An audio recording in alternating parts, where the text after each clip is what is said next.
Sensational news 5 days. Instead of 45, Nato is speeding up the deployment of its forces. The alliance is rushing to the borders with Russia. Shock. Putin is playing at sabotage. Russians are already on NATO territory. The Ukraine 22 scenario is repeating itself. The Baltic countries and Poland are in the crosshairs. I'll tell you all the details in a moment.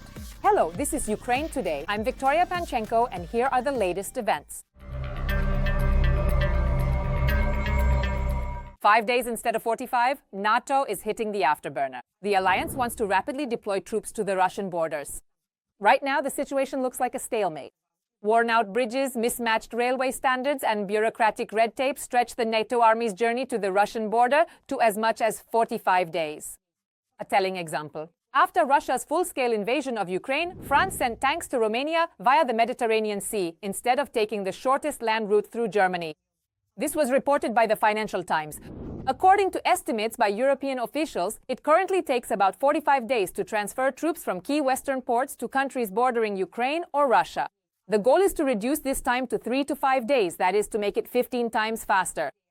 But the military say bluntly that without political will, no one will budge. EU leaders once doubted that Russia would attack Ukraine, even though Russian troops were stationed at the border, and repeating that mistake is dangerous. How quickly can we understand what they are starting to do? Next is the speed of decision-making. The moment when leaders say, we need to mobilize, to take ammunition out of storage. The clock is ticking and you want to do something before the Russians attack. Hodges notes that American maps of military routes across Europe have become much more accurate, but another alarm is being sounded by Albert Mazzola. According to him, Brussels is only now realizing the scale of the total transport chaos, which could paralyze the movement of the army. We need to check which tunnels in Europe are suitable for this. It turned out that the standard size of European rail cars is too narrow for large military equipment, and the slope of the tracks creates a risk that heavy cargo could simply fall off. To fix the situation, the Baltic countries, Estonia, Latvia, and Lithuania have launched the large-scale Rail Baltica project, costing 24 billion euros, in order to finally connect to the unified European network. In addition to the railway, the road infrastructure also requires significant changes, especially in Germany, which is key due to the presence of 37,000 US military personnel stationed there. In 2022, sending a tank to Romania turned into an epic saga. German customs officials deemed the equipment too heavy for the roads. As a result, the tank had to be transported by sea via a roundabout route from Marseille to Greece, and then hauled northward by rail. European countries have already identified around 3,000 bottlenecks in the infrastructure that could paralyze military movement. Brussels managed to narrow the list down to 500 of the most critical points, but that's still a massive amount of work, without which the rapid redeployment of troops will remain nothing more than a fantasy. Meanwhile, Putin is shouting from every screen that Russia has no intention of attacking NATO, while in reality he's already actively meddling on the territory of the North Atlantic Alliance. A recent example is the sabotage on the Polish railway. Warsaw was quick to announce preparations for war. The question is, will they have time to prepare? There's no need to make things up and then base your opinion of Russia on those inventions. There's no need to make an enemy out of Russia. You've just made up this idea that Russia wants to attack NATO. Have you completely lost your minds or what? You're as dumb as this table. Who came up with this? It's nonsense, you understand? Utter rubbish. The Kremlin has begun preparations for war against Poland. We are now closer than ever to open conflict since World War II. In this pre-war situation, the General Staff announced a forthcoming attack. The aggressor has begun preparations for war. He is creating an environment meant to undermine public trust in the government, the army, and the police, in order to create conditions for potential aggression against Polish territory. The chief of the General Staff of Poland stated that recently there has been a significant increase in acts of sabotage and large-scale cyber attacks in the country. These events may indicate that Russia is creating conditions to destabilize the situation and weaken the state from within. One of the most recent such incidents was an explosion on the Warsaw-Lublin railway line. Analyzing all the incidents that have taken place in Poland and in Europe, it can be said that all the traces lead east, to Moscow. Polish authorities believe that this episode and other similar cases bear the hallmarks of pre-planned operations that may be linked to the activities of foreign intelligence. the sabotage of the railway line on the Warsaw-Lublin route. This is an unprecedented act of sabotage directed directly against the security of the Polish state and its civilian population. We will catch those responsible, whoever they may be. 2 months before that, about 20 Russian drones entered Polish territory en masse for the first time. Poland's security services stated that the threat from the drones was more serious than the authorities had believed. The claim that these were cardboard and paper objects is not entirely true. The Polish leadership does not hide the fact that it is preparing for a direct confrontation. We can respond to these threats either symmetrically or asymmetrically. We have the full arsenal of tools at our disposal. Military analyst and former SBU officer Ivan Stupak is convinced that the Kremlin is already waging a hybrid war against Europe. And the only question is when it will escalate into an open conflict. For Russia, what it is currently doing in Europe is already a war. Asymmetric, non-linear, hybrid. Call it whatever you want, but it is ongoing. Poland's strategic position between the Kaliningrad region and Belarus makes it one of the key countries for the security of all NATO. And Warsaw itself plays an important role in ensuring the defense of the eastern flank. Subsequently, the defense of Estonia, Latvia, and Lithuania will directly depend on the ability of Polish forces to respond promptly to potential threats. Everything depends on our stance. Whether we can deter the enemy or encourage them to act aggressively. While most European countries spent many years discussing the potential threat from Russia, Poland was engaged in systematic and targeted preparation. Over the past decades, Warsaw has significantly strengthened its military potential, and the buildup of defense capabilities began immediately after Russia's annexation of Crimea. While other countries waited to see who would make the first move, Poland took action. In 2024, Poland's defense budget rose to 4.7% of GDP. This is the highest figure among all NATO member states. Modernization of military equipment and an increase in troop numbers to more than 200,000 soldiers. This makes the Polish army one of the largest in Europe. In addition, Poland has become one of the largest purchasers of weapons from the United States. The country has invested about $50 billion. Without the United States, there is no alliance. We need to spend more on defense, not to replace the Americans in Europe, but to keep them here. The Poles are tired of the war that is going on in the neighboring country. That is why there is a worsening attitude toward Ukrainians among them. The Polish Minister of Defense stated that people do not see the main enemy. And those who speak out against Ukraine are acting against Poland. This should be valued and respected, not used to incite hostility toward Ukrainians in Poland or to fuel anti-German sentiment. The chief of the General Staff of Poland called for the creation of a Cold War 2.0, large-scale investment in defense, and making it clear to Moscow that any attack on NATO would receive a decisive response. Now, the future of European countries depends on NATO's readiness to defend itself.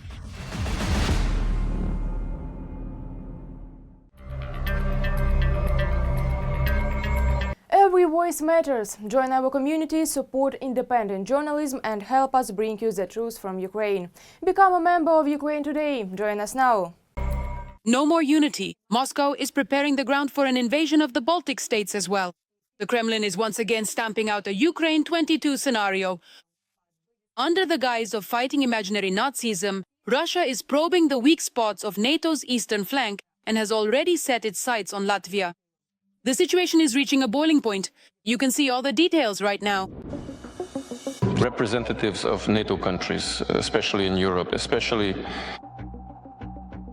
in small countries, they really need to truly understand what they're playing with. After Ukraine, the Baltics. When Russian people are simply thrown out across the border, you understand, these are very serious matters that directly affect the security of our country. Vladimir Putin is a threat not only to Ukraine's security, but also to independent states. The Latvian Foreign Ministry officially refused to allow a plane with Putin to fly through its airspace. The decision is not just a diplomatic gesture. It is a direct reminder to the Kremlin that, for the civilized world, Putin is the subject of a Hague court warrant. And this was followed by a new provocation from the Kremlin. Russian military aircraft violated Lithuanian airspace. NATO fighter jets were scrambled to intercept. This is a blatant violation of international law and Lithuania's territorial integrity. This once again confirms the importance of strengthening the readiness of European air defense forces. Before this, Russian fighter jets were over Estonia. 2 more Russian aircraft appeared over the Petro-Baltic oil and gas platform in the Baltic Sea. Russia has stepped up provocations against NATO countries in September. The Kremlin systematically employs hybrid forms of aggression. In 3 months, Russia produces as much ammunition as all NATO countries combined do in a year. We expect that this year the Russian military-industrial complex will produce 1,500 tanks, 3,000 armored vehicles, and 200 Iskander missiles. And in just 5 years, Russia could be ready to go to war against NATO.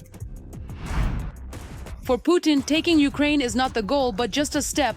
He aims to restore the Soviet sphere of influence, seeing neighboring countries' independence as only a temporary misunderstanding.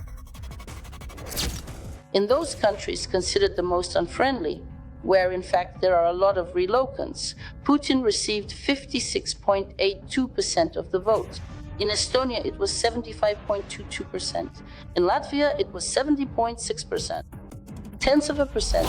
In addition to military provocations, Russians are carrying out various cyber attacks. Estonia plans to increase its military spending to 5.4% of GDP within 4 years. And right now, Estonia is already strengthening its border with our country.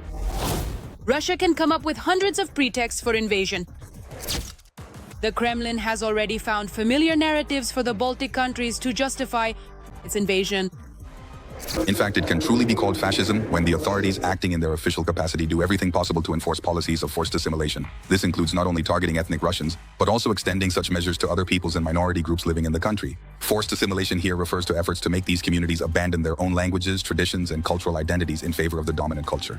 Therefore, of course, everything happening now in Latvia is a tragedy, as it deeply affects the lives and heritage of many individuals and families. In reality, the same kind of criminals are there. They openly declare the liberation of brotherly peoples, granting additional rights and freedoms, as well as support for Russian speakers. Already today, in the narratives of Kremlin propaganda, Narva is portrayed as a city where Russians are actively oppressed by Estonians. The Russian language is not taught as such, not even as an elective. And that's why I'm changing jobs, moving to an Orthodox gymnasium where the Russian language and culture are preserved. The Kremlin has already outlined plans to increase military production and deploy additional troops along the borders. This is reported by the Institute for the Study of War. Kremlin officials continue to use the same narratives toward the Baltic states that Russia has used to justify its invasions of former Soviet republics over the past 3 decades. The Kremlin continues to look for pretexts. The next excuse could be the Moscow-Kaliningrad passenger train, which passes through Lithuanian territory. The Kremlin is quite capable of using it as a pretext for invasion under the guise of saving peaceful citizens. There is no sense of alarm. There are expectations, troubles. A provocation could be staged in the Suwałki corridor on the border between Lithuania and Poland. This enclave is a real trap for Russia. The shortest supply route for troops there is by land, through Polish territory, past the city of Suwałki. In the west, it is believed that if war breaks out, Russia will definitely want to break through a corridor at this spot to supply the Kaliningrad region. In Putin's worldview, not only the Baltic states and Ukraine should submit to Russia, but also parts of Poland and Finland. If Russia really wants to seize the Baltic states, it will have to do so very quickly. The threatened period, which usually precedes a war, will need to be shortened as much as possible in order not to reveal their intentions. Lithuania, Latvia, and Estonia are concerned about Russia's increasing military spending, so they are developing an evacuation plan for their million-strong population in the event of a Russian invasion. At the same time, they firmly believe that NATO's Article 5 will still work. We've been having this conversation since February 2022, or even since March 2014, when Russia first attacked Ukraine and annexed Crimea. The US is no longer willing to defend Europe, as I say, for free. They want Europeans to do their share of the work. I believe this is the right thing to do. Of course, it's not easy, because losses have to be reduced. For example, there is less funding for education, healthcare, and social security. But as a frontline state, we understand what's at stake. And coming back to Article 5, people often bring up the Budapest Memorandum and compare it to Ukraine and NATO guarantees. But there is a difference, and it's a very significant one. Ukraine is not a member of the alliance. And the fact that Russia is so vehemently opposed to Ukraine joining NATO and receiving Article 5 guarantees is, to me, proof in itself. Article 5 works. The scenario of a sudden strike on the alliance's eastern flank is no longer just a fantasy. It has become a matter of time and of the West's readiness to respond. Latvia has tightened its migration rules. Those Russians who have not passed the exam or failed to submit their documents on time for permanent EU resident status in Latvia are required to leave the country. In addition, starting from November 1st, irregular bus passenger transport from Latvia to Russia and Belarus will be prohibited. On the border with Russia, the restoration of swamps and peatlands will begin to create a natural barrier for troops in the event of aggression. For now, NATO remains confident that an open conflict with Russia can be avoided, at least while the Kremlin is preoccupied with the war against Ukraine. However, history teaches us that what seemed impossible yesterday can become reality today.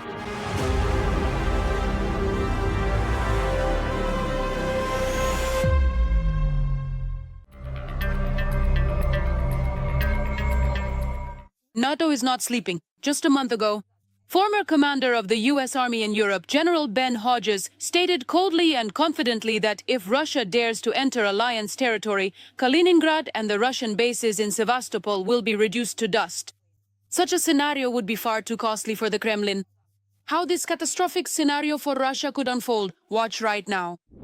Kaliningrad and Sevastopol would be destroyed in the first hours if Russia attacks NATO. This statement was made by former commander of the US Army in Europe, Ben Hodges. If Russia were to attack Poland in 2025 the way it attacked Ukraine, it would be destroyed by NATO air forces and the alliance's ground troops. One can be certain Kaliningrad would be eliminated in the very first hours. In the first hours, Kaliningrad would be gone. All Russian facilities would be destroyed. Any Russian military facilities in Sevastopol as well. The general is confident that the alliance's response to an attack now would be immediate and devastating. But in 2014, the alliance missed something important. NATO countries allowed Russia to go unpunished for its aggression. If we go back to 2014, when the war began, Europe, the US, and Canada generally supported Ukraine. But many countries were still too dependent on Russia for oil and gas supplies. People would say, come on, don't exaggerate. Russia is an important country. It has nuclear weapons. And back then, even in 2014, we failed to make it clear that Russian aggression would not go unpunished. Even the Minsk agreements turned out to be a farce. No sanctions changed Russia's behavior. It had no respect for these agreements at all. Moreover, Russia's behavior became even more aggressive. For example, Russian propagandists personally turned Kaliningrad itself into a staging ground for military threats against Europe. One such person was the Russian propagandist and deputy, Evgeny Popov from the State Duma. This summer, he released a report from the missile ship Buria and made veiled threats against EU countries. He basically said, look, we have Kaliber missiles and they can fly over 2,000 kilometers. You can do the math yourself to see where they can reach.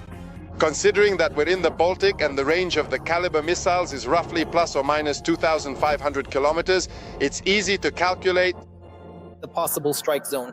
On this basis, Hodges' words about destroying Kaliningrad in the first hours after an attack are not surprising at all. The destruction of Russian military bases, specifically those located in Sevastopol, as well as in Kaliningrad, which was formerly known as Königsberg, is, in my considered opinion, a perfectly adequate and proportionate response to a possible threat that may arise from the Russian Federation. This action, in my view, is justified given the circumstances and the potential risks involved. Hodges' warning is not a hypothetical assumption. NATO has long been preparing for possible aggression, specifically from Kaliningrad. At the end of September, for example, Poland and Sweden practiced the defense of Gotland Island, a key element of security in the Baltic region, which is only 300 kilometers from Kaliningrad. These military exercises were intended to send a clear signal of readiness for joint defense in the Baltic Sea. Warnings are being sent by both Russia and the current high-ranking NATO command. The commander of the US Army in Europe and Africa, General Christopher Donahue, also stated that the alliance could wipe out the Kaliningrad region in an extremely short time if necessary. He added that they have already planned everything. Back in August, General Donahue said the following about Kaliningrad, that if anything happens, if anyone is considering hybrid provocations on the eastern flank, the alliance has operational plans ready that would allow NATO forces in Europe to literally turn Kaliningrad into ashes within a few hours. But of course, Russian propaganda immediately went up the walls. They started howling that this is a provocation, a direct threat, and so on. But this statement from an active American general, and moreover, someone who holds a post in NATO's military command, is a very direct and clear signal to the bunker and the swamps that everyone sees what you are doing and everyone sees what you are preparing for. And don't think that you're the only ones getting ready. But here it should be noted that probably the destruction of cities is somewhat of an exaggeration. It's doubtful that NATO would go as far as incinerating cities. And besides, it's simply difficult to do. But as for military targets being ordered to cease to exist, that's... This is simply a fact and nothing more. In other words, it is just a basic, straightforward fact. First of all, the terrain is quite complex. Secondly, you would need dozens of especially powerful bombs, including even tactical nuclear warheads. But the precise elimination of docks, specific warehouses, key walls, and the military ships that are currently stationed there is in fact a completely feasible and achievable task to accomplish. In fact, Tomahawks would have plenty of targets to hit there. There are especially many military targets along the Baltic Sea coast. Here, both aviation, communications troops, and repair plants are concentrated. And Russia should really think about the consequences. But is that really the Kremlin's style? We look forward to your comments. There's more to come, so stay tuned for the main updates and don't forget to like. May there be peaceful skies above us all.